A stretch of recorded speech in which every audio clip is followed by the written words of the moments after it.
স্বামীর সঙ্গে ঝগড়া করে ছেলেকে কুমির ভর্তি নদীতে ফেলল মা। ভিডিওটিতে একটি লাইক দিয়ে দেখতে থাকুন, আর যারা এখনো চ্যানেলটি সাবস্ক্রাইব করেননি দয়া করে তারা এখনই সাবস্ক্রাইব করে নিন।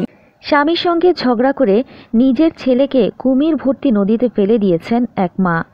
এই ঘটনার পরদিন কুমির ভর্তি ওই নদী থেকে ছেলেটির ক্ষত বিক্ষত মরদেহ উদ্ধার করা হয়েছে।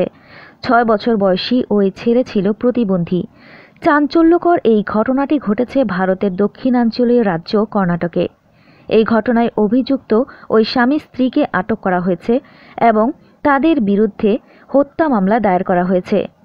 সোমবার 6 মে এক প্রতিবেদনে এই তথ্য জানিয়েছে ভারতীয় সংবাদ মাধ্যম এনডিটিভি।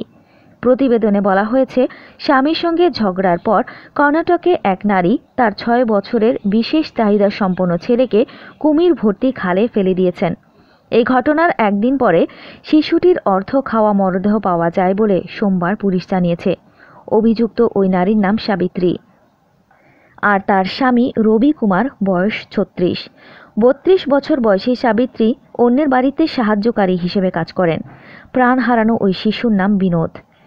এনডিটিভি বলছে, 32 বছর বয়সী সাবিত্রী প্রায়শই তার স্বামী রবি কুমারের সাথে তাদের ছেলে বিনোদকে নিয়ে মারামারি করতেন।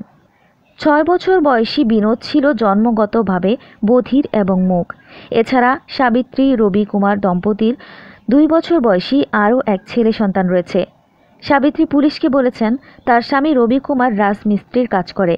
ছেলেকে নিয়ে রবি প্রায়ই তাকে কটূক্তি করত এবং তাদের ছেলেকে খালে ছুঁড়ে ফেলে মেরে ফেলতে বলতো। তিনি বলেন, এই ঘটনার জন্য আমার স্বামী দায়ী। তিনি প্রায়ই বলতেন, ছেলেকে মরতে দাও এবং সে কেবল খেতেই পারে। আমার স্বামী যদি এভাবে বলতেই থাকে, আমার ছেলে আর কতটা অত্যাচার সহ্য করবে?